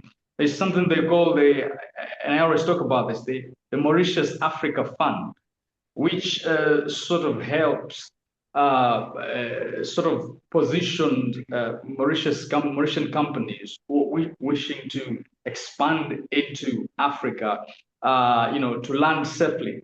And I was thinking how that is going to be of benefit to the GOC and vice versa, GOC to the rest of Africa, the rest of the world. Is there a way that we could throw more light on that, Dr. Ram or Dr. Mita, anyone at all, about the Mauritius Africa Fund, maybe Dr. Sivet? Thank you, Mr. Ricardo. All right, thank you, David. Any reaction from you, gentlemen? Okay, let me take it. Go ahead, Doc. Yes, please go ahead. So basically, the idea at the inception, about a decade ago, when the Mauritius Africa Fund was really, created, it was really to give opportunities to Mauritian companies to invest in Africa. So the government has been basically trying to step up and fund basically companies in emerging sectors. Because as I said before, our mandate really here in Mauritius has changed quite dramatically as we have evolved from traditional sectors, the sugar industry, the tourism sector. Now we are looking basically to invest basically in EVs or green farming, high-end manufacturing. So as we try to do this exercise, the basic challenge that we have gone through and we are going through, David, is basically really to attract capital so that we can have more potential on the ground, because the Mauritian government basically is quite limited in terms of its reach, whether it's in terms of expertise or injection of capital. So how we can really cooperate and collaborate together basically would be a very pertinent issue to take on with the government. And the Economic Development Board, by the way, is an organization which has taken over now the work of the Mauritius Africa Fund. Ram, can you tell us more about that? Yes, Dr. Amit, and thank you so much, everyone, for this question. So first of all, Mauritius has positioned itself as a low tax regime, right, to operate businesses, right? And as I was mentioning before, there's already lots of funding that is coming into Mauritius and coming from Mauritius and into Africa to finance ports, infrastructure, housing, energy, right? And you name it. So there's lots of funding. There is an estimated more than 350 management and global business companies, and more than 400 to 500 venture capital firms and agencies based in Mauritius and focusing on Africa and African opportunities, right? The reason being that Mauritius is close to Africa. Mauritius has got the financial center to support inflow and outflow of funds, right? And Mauritius is an interesting place for people, for professionals to come and set up their regional headquarters. So we have a policy, right, for setup of regional headquarters, whereby a regional headquarter will earn 8 years of tax holiday, right, with fiscal advantages and fiscal incentives in order to grow their business regionally. Allow me to add some concrete examples. Right, for example, there is an Indian company who was doing LED lights and who was exporting to Africa. Right, and when you are exporting, and exporting to Europe, and they never exported to Africa before. So when they started to consider Africa, so first of all they said, let's try to be based in the Freeport zone. So they took a place in the Freeport zone, they took a warehouse, and over 3 years they have been operating through the Mauritius Freeport. And they've exported to South Africa, to Kenya, to Zambia, and so on, and they found the market interesting. But the only glitch is that, in fact, as Dr. Harvey mentioned, so we don't need to jump the stairs, we need to walk them one by one. So they started with the first step, setting up a Freeport operation, and now they found that there is a market, but there is a duty to be paid on entering into the different countries. Facilitating them for that is to set up a Mauritius-based entity where they will then be able to obtain rules of origin, African rules of origin, which will then get them into African countries duty-free and at a more affordable price for the families in different African regions.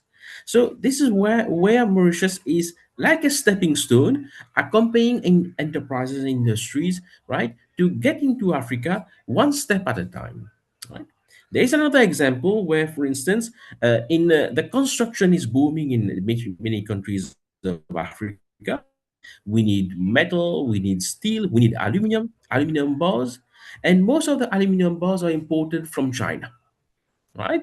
And it takes 60 to 65 days to import one container load of aluminum bars from China, plus pay the duty. So what one company is doing is that he's coming to Mauritius to set up his aluminum extrusion factory in order to manufacture the aluminum in an African territory and then export to different parts of Africa. And the lead time is only 15 to 20 days instead of 65 days. So companies in different parts of Africa can during the 65 days sell 3 times more products, right, than they would have had the opportunity by working with the same company based in China.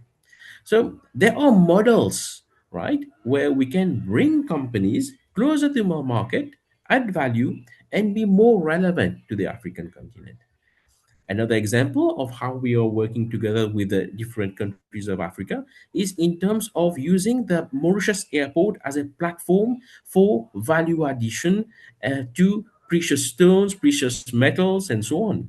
For instance, many people are interested to come to Mauritius to visit, right? They come for the cosmopolitan place. They come for the beach. They buy property and so on, and there are companies who are also putting in place gold refineries in Mauritius in order for high-end individuals who want to come and stay in Mauritius. They can then also buy gold and ship their gold to their countries of destination, all supported by the international financial services sector, where most of them already have their GBCs or venture capital or family office based in Mauritius. So there are, for me, ways and means that we can, of course, interact and discuss, and how Mauritius can contribute, right, to make Africa greater and make Africa more prosperous in different ways. Fantastic. Mr. Chairman, Thank you, Ram. We appreciate that. Sorry.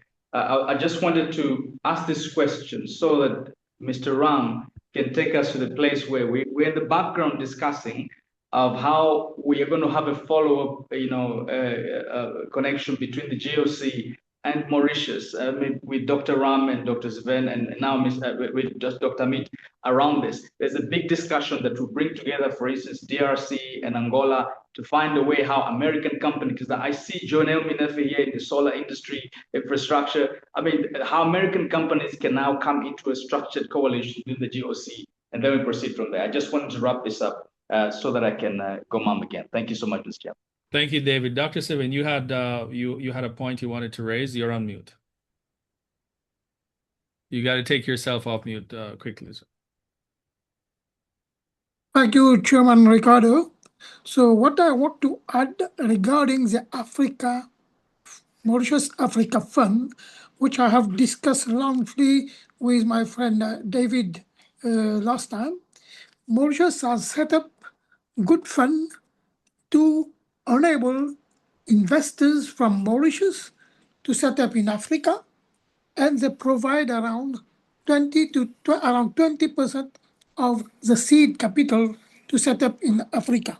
That's one thing.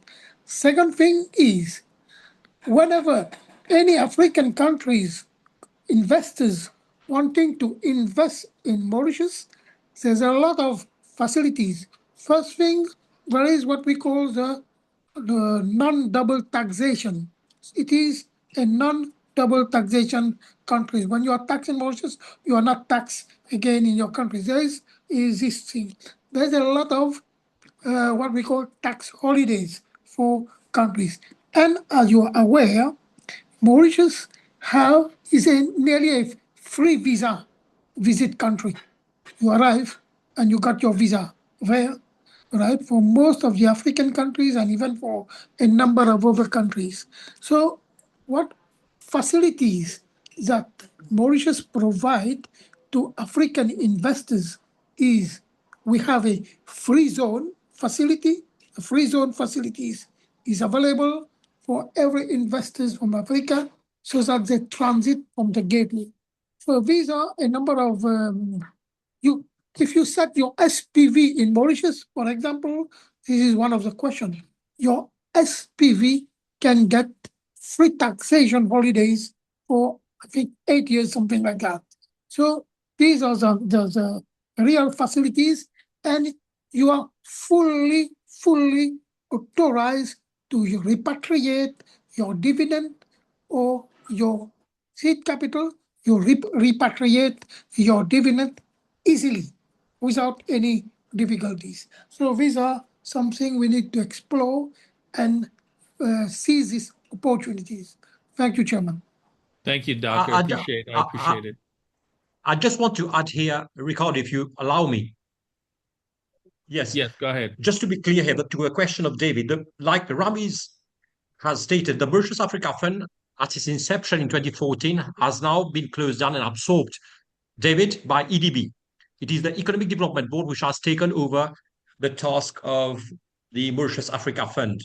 And also, by the way, in terms of like Sivan has just said, setting up really an SPV in Mauritius is something quite attractive for US investors, basically because it provides risk isolation, which will be contained within the SPV itself. It allows tax optimization. I think the corporate tax rate would fall to 3% a year, which would be a terrific asset. And obviously the double taxation avoidance agreement that we have signed with multiple countries in Africa, as my colleague Sivan rightly pointed out, is a major advantage to investors because they won't be doubly taxed. Either only in one country, they would have to pay taxes. I just wanted to add and clarify those points. Thank you very much. So no double tax from the US as well? So if you're coming from the US, is that there is no double tax? There's no double taxation for US citizen to Mauritius. There's no. So this is allowed. Awesome. Fantastic. All right. And I know, Jonel, you had a question. I think she's occupied now, but I have a question for you guys, and particularly maybe Carl, since you're DRC, as we sort of think about this, if you could pair, say, one sector in your market with one type of US partner that might be in the room today, what kind of pairing would you make, and why would you do that?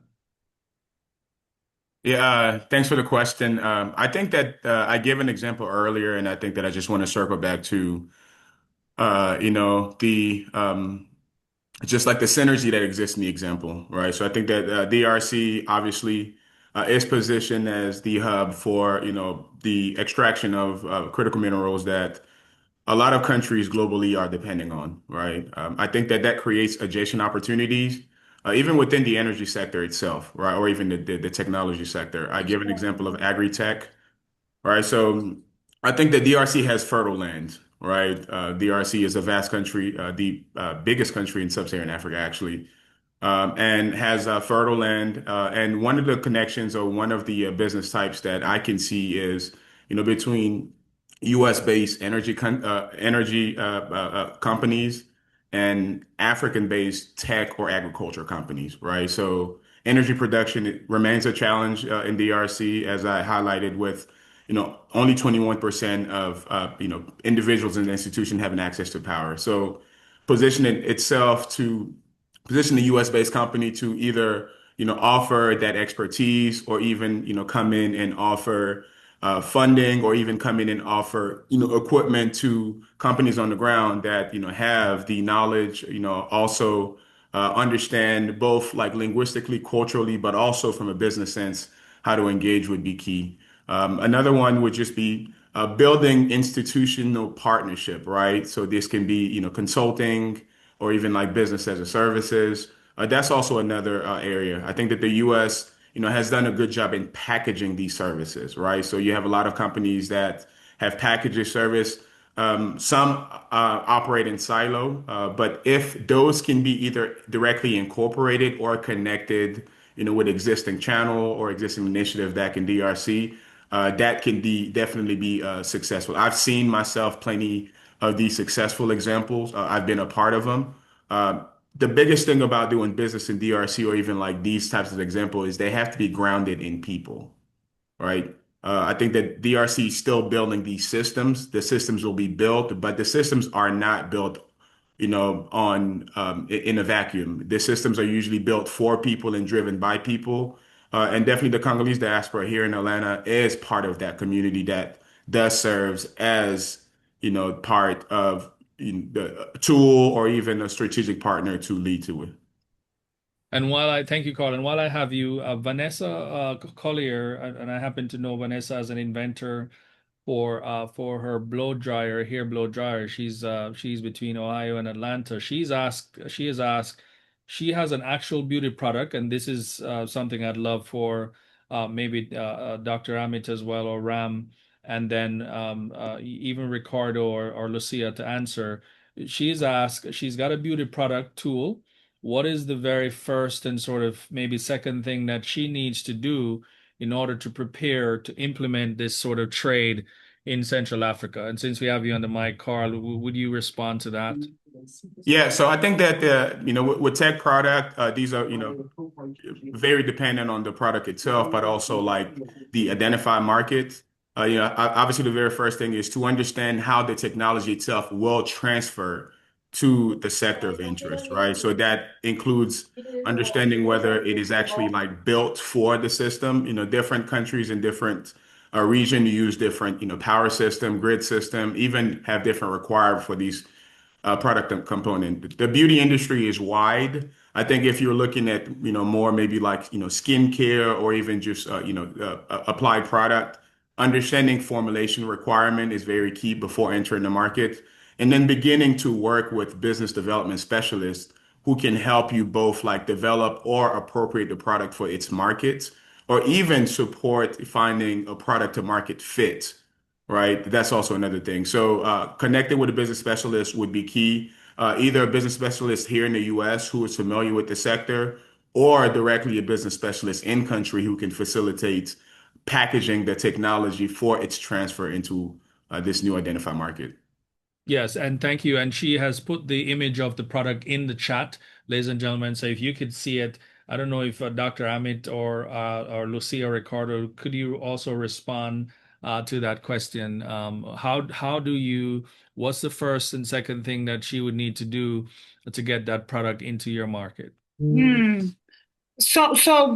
Carl, I think I would piggyback on what he said. The first thing is to connect with local businesses. Technology in Angola is not as evolved as we would think it is. And I say this because for the past 4 years, 5 years, I've been a mentor of a tech acceleration program with Founders Institute based in Silicon Valley. And the adoption of new technologies is hard. One, the infrastructure is not there, but we are still struggling with access to internet. And so that is a huge barrier for innovation and technology in Angola. So the way we start very basic, solving basic problems. If it's beauty products, we like it. I mean, that's a basic necessity, right? As a woman, so it's just a matter of going and seeing the most efficient entry point in the economy, in the market. So connecting to people who understand the local business dynamics and also who understand the global business or America, somebody like me, to translate not just the language, but not just the Portuguese language, right? Because we speak Portuguese in Angola, but to translate the business language so that you can successfully bring your product to the market. I hope that helped. Thank you. Awesome. Thank you. Dr. Hamid, did you want to respond to that, or Ram? Ram, can you highlight the exact process? Since you are Ram, by the way, is the manager at the EDB, Economic Development Board, which is basically responsible for strategic economic planning, promoting foreign and local investment. So Ram is in charge of the manufacturing industry, the agro-industry, and the blue economy. Ram, maybe you could answer to Vanessa and also give a brief background of what you do. Yes. Thank you very much, Dr. Hamid. In fact, this is a very interesting question about how do we bring technology to different parts of Africa and using Mauritius as a platform. There are two ways of doing it. Firstly, as I mentioned earlier, let's say, for instance, you put in place an online platform for online ordering, right? Let's start smart, right? Let's start with a minimal cost. And then we start, and let's start from where you are. If you are in Atlanta, let's start from Atlanta and let's start to do an online platform, right? And then you're going to see how many orders you're getting from US, from Europe, and from Africa, right? That could be an interesting starting point.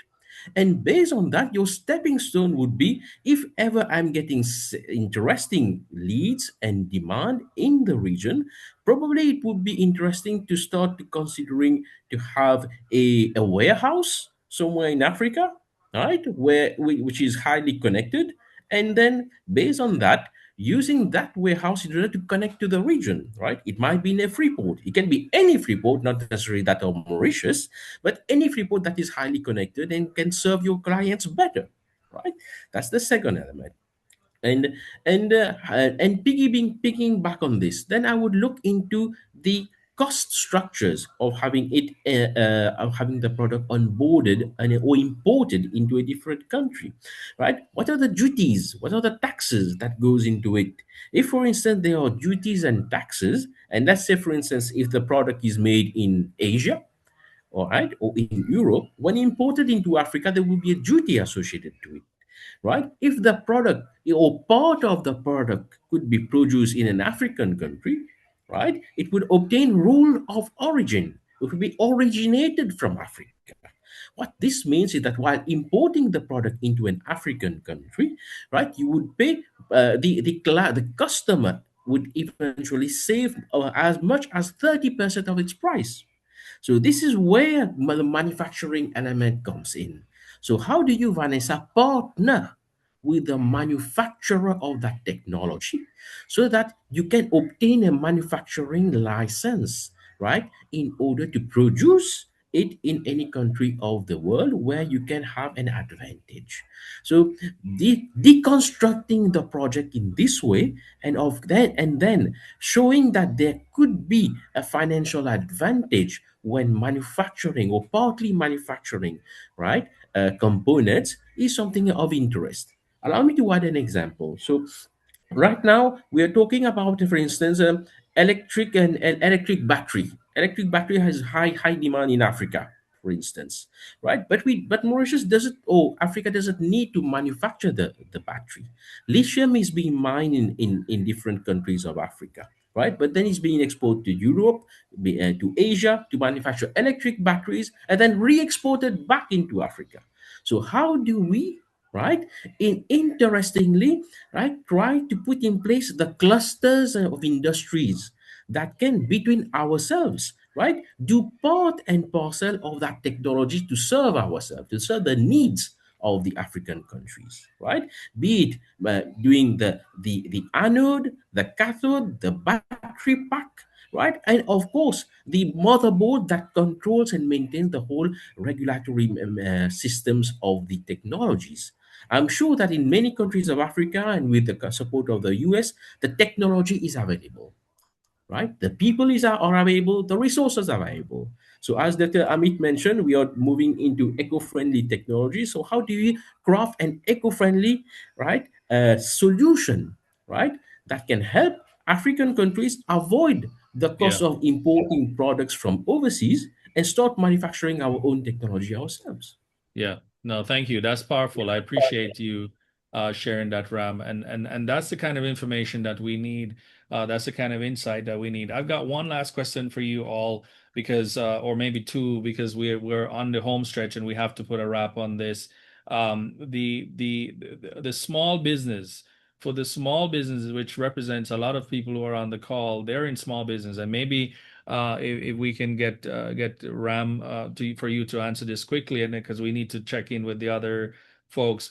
For the small business, how can they sort of approach entering into these markets? Mauritius, DRC, Angola, how can they approach this in a very in a creative way? You talk about starting small, and I love that, because setting up a website, see if you can get some orders, test those relationships, etc. That's what we call piloting, right? You pilot these partnerships, pilot these opportunities, because the small business, we might be small in size, but we have big ambitions, right?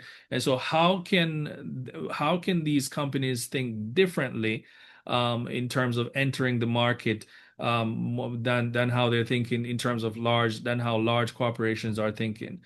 So I'd love to hear from each of you as we wrap this up. And then my other question to you is sort of the single most important next step that you would like folks to take where your markets are concerned, for those who want to do business there. So maybe we'll go with Ram. We're going to ask to keep the responses concise. We would like to hear from everybody before we put a wrap on this.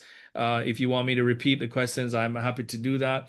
But talk to the small business on the call today, and how can they think creatively to approach this entering into the market. So we'll go with Ram, and then Dr. Amit, then we'll go to Seven, Carl, Dr. Harvey, Lucia. Would love to hear from all of you, and Ricardo as well. Thank you very much, Ricardo. So I love small business, and I love to help small business think big, right? So in order to think big, right, it's very important to develop creative partnerships. And this is why the Economic Development Board has put in place the Mauritius Expo platform. But the Mauritius Expo platform is a curated list of more than 200 exporting companies based in Mauritius, right? So these companies have gone through the test of time of more than 15 to 20 years of operating in Mauritius. They have been exporting from Mauritius. They know, firstly, they know the Mauritius setup, they know the regional setup, they know the rules of origin, and they know the mechanisms that are required to export to the region. And many of them are really very, very keen to develop joint venture and partnerships to connect Atlanta, to connect US-based enterprises with opportunities that we have here, right? That's the first thing. Secondly, right, small can be small in terms of a starting point, right? But we shouldn't stay small because the world is our market. The Africa is 1.2, 1.3, 1.5 billion population and growing. So there's a big market to serve. So how do we leverage on funding and leverage on technology to take our small idea and to have a big impact? Right? Today we are talking about this, the advanced manufacturing. So small ideas coupled with advanced manufacturing, coupled with the trade agreements and the DTAs and the rules of origin that Mauritius can bring together, so we can have a beautiful impact. So let's first about that. Thank you. Thank you so much. Dr. Amin, did you want to add to that? Yes, yes. I just want to compliment and really what Ram has said. The best way to start, you have the Economic Development Bodies here, edbmauritius.org. Have a look at this platform. You go to the Mauritius Expo also platform, which Ram has shared in the chat. We'll work together, the Impact Investing Group in Mauritius, in Africa with the GOC. And it has been a real pleasure for all of us to interact today. We are limited by time, unfortunately. We have so many things to share with you, but that's the first step. And I'll thank David again for putting us in touch with Ricardo and the team. We've been very happy to be here with Sivan, and I look forward to engaging with you in the very near future. Thank you very much. Fantastic, fantastic. So you've got the marching orders, folks. Dr. Seven, did you have something that you want to share on those questions? Sorry, yes. Thank you. Thank you, Chairman. As Ram mentioned clearly, Mauritius small and medium enterprise has a lot of support. Let's say in Mauritius, over 50% of job created in Mauritius come from the SME. Also, right, the GDP is a larger contribution of SME. It will be so welcome considering the Black Chamber is fully supportive to SME and fully supportive to entrepreneurship. It will be a very, very good incentive that the Black Chamber, Global Chamber, collaborate through the EDB to bring these small enterprises together and use Mauritius as the platform, because Mauritius is also Africa and Asia. Mauritius, we are Asia and we are Africa. So this is where we have this differentiation. Yeah. And I am sure that the chamber, the Atlanta Chamber, Black Chamber, will see this differentiation, and we are also bilingual. So this differentiation will help a lot to connect these. Thank you. And one last thing I want to say is, coming from an HR expert strategy, Mauritius has no resources, not a single resources, just human resource. Our resource is only human resource, and we have built our economy on human resource. So this is also where we can help in terms of training, supporting, leadership. I understand that a lot of African countries, they have good resources, but Mauritius, we have only one resources, the human resource, the human capital, and we are ready to share it with everyone. Thank you. Fantastic. The human resource, such a powerful way to and let me ask you, Dr. Ram, as well, because our conference is coming up in September 30th to October 3rd. The export platform with all the Mauritian export companies, we should find a way to bring a delegation into Atlanta. Yes, so that we can have folks on the ground, because all these people on the call will be in the conference and they would like to at least meet some of these entrepreneurs in person. Let's bring the products out. Let's bring the showcase. Let's allow Atlanta businesses to meet these businesses from Mauritius. And if you are in position to make that happen, I'd like to ask you in front of this astute audience, if we can get that commitment, because that would be incredible to then welcome a delegation from Mauritius into Atlanta to meet folks who are going to be here September 30th to October 3rd. And we will also give you a tour of the busiest airport in the world, by the way, when you arrive. And you'll be arriving through that airport. But we have confirmed a tour of the largest airport in the world right here in Atlanta. So we hope that could be something that you'd consider. We can always stay back and make the deal offline, but I did want to just put it here. We just want to hear you say yes, so that we have folks that is going to be expecting after that yes, Dr. Ram. Well, it's a resounding yes from my side, and it's a resounding push that we'll provide to this initiative and to this request to the board of the Economic Development Board, which falls under the Ministry of Finance. We'll push for that, definitely. Fantastic. So you should stay back, because you and I have unfinished business. Thank you so much, Dr. Ram.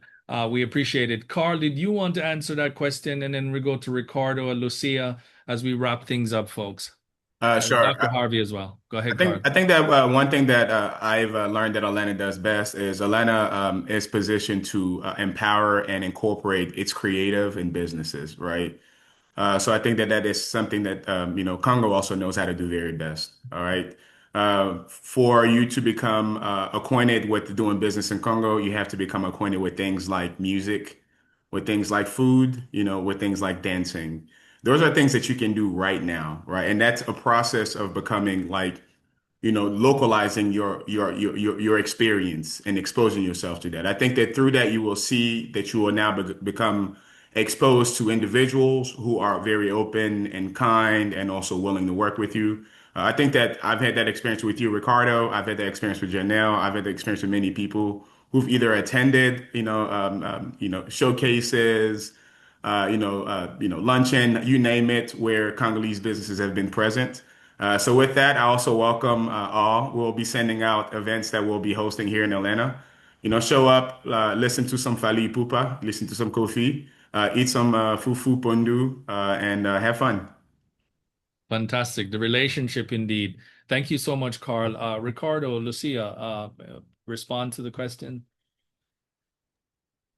Sure. On our end, it's important to highlight from a public perspective that there's an ongoing effort to strengthen our business environment. So it's in our very best interest. And here, relating to Dr. Nicholas, more than the access to capital, is to make sure that the environment is primed for the capital to actually be beneficial to those eventual beneficiaries. So my advice would be also related to what Lucia has already shared, to identify partners both in the private for the business experience, but also in the public sector, because our reach is still further and deeper than the private sector. So for MSMEs, my institution is here. My contact, feel free, anybody to share or link with me after our meeting, but also our main agency for private investment and export promotion in Angola. I believe with those two partners, your foothold in Angola is already halfway there. Fantastic. Love it. Lucia? Yes, I think those two guys just said what I wanted to say and written down. Party with Angolans before you talk to Angolans. In other words, just socialize, eat. We don't have fufu, we have fungi, we have mufete. Wherever you are, just connect to an Angolan. They will invite you for one of those parties. Sentada, we say, just sit down, let's just talk for 5 hours. I get tired of that, but it's fun. This is number one. Number two, connect with one person. And Ricardo da Silva. One person in the public sector. You can call the embassy wherever you are, the embassy of Angola, the consulate here in the United States is in Houston, Texas, and also connect to people in the private sector and in the social sector. Just try to do that. I think this is a clear homework for you guys. And I'm here to assist. I'm here to help. Coffee, I'm open for that as well. And hope to do business with you and facilitating your entrance to the Angola market. Thank you. No, that is very fantastic. Thank you. And so Lucia and Carl, based in Atlanta, will be responsible for the gathering for the Angolians, the party, right? So you guys will be able to tell us where the party is at. Dr. Harvey, you sir, go ahead with your response. Greetings, family. Thank you so very much for this opportunity on today. Yes, I just echo and resonate with all the statements that were made on today. But now I want to give you a call to action and a challenge that we've had information, we've had inspiration, but now it's about the implementation. Let's go to work. Let's get the job done. We have the keys. And as I shared with you previously, it's in your hands. Fantastic. So ladies and gentlemen, we have double time on the Power Hour. We spent our time together really understanding how we do business with each other in Mauritius, in DRC, and in Angola. And I want to thank the guests. I want to thank you for spending your time with us. I appreciate it. Thank you, Dr. Ahmed. Thank you, Dr. Harvey. Thank you, Dr. Seven and Dr. Ram. Thank you as well, Ricardo and Lucia and Carl. And so we appreciate the opportunity to share. Let's not be strangers to this platform because we are building, and building does take time. We're on a marathon here, and so we certainly look forward to more and to having more discussions and to more dialogue. I'm going to be wrapping this conversation up now with a video that I usually like to play, and that is actually or recap of the conference. And this is especially for my brothers in Mauritius as we think about how we're going to bring the delegation here. Everybody is already excited, and I think my phone is blowing up and saying, man, we got to make this happen because we would certainly love to be able to have the Mauritians here. So can you imagine the Mauritians are here and there's an Angola party and a DRC party? I mean, the house of Atlanta is going to come down, right? So that is what we're thinking about. And then you've got Dr. Harvey at the door helping you to raise the capital. So this is fantastic altogether. Thank you, ladies and gentlemen, for this opportunity. We appreciate it.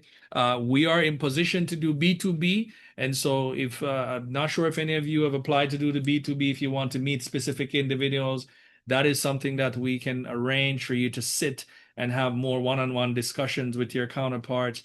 Please find out how you can actually do that. We have a platform for that. That's actually going to be super helpful. Next week, same time, same place, we'll be going back to our Power Hour. We're going to meet some inventors, Vanessa included, some other inventors, air mattress inventors of tissue.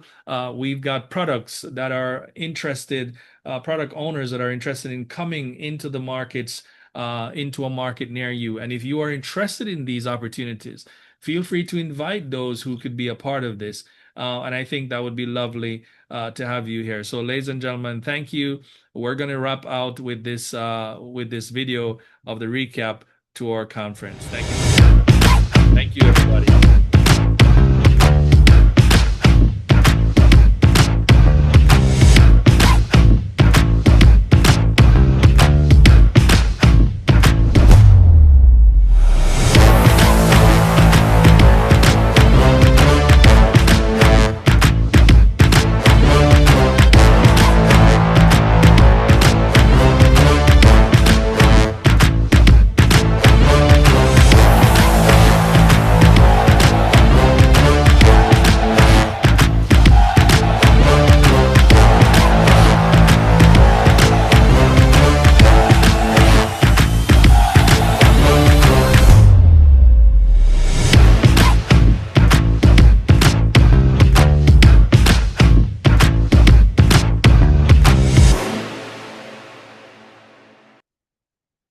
Fantastic. Have a good day, everybody. So the Mauritians, stick around. We're gonna try to put a bow on this. Thank you, guys.